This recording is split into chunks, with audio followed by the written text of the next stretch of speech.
Türkiye komediyasında Dilafruz'un dost kızı Sajide'ni Zülfire Zaripova oynagan idi. Hem Jamil rolün Esad Kısmetov da oynagan idi.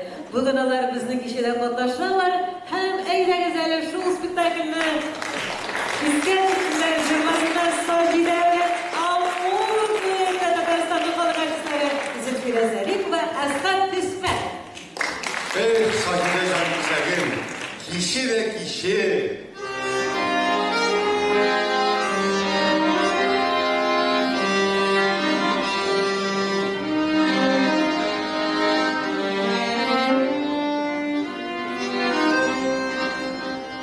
Şoklıkları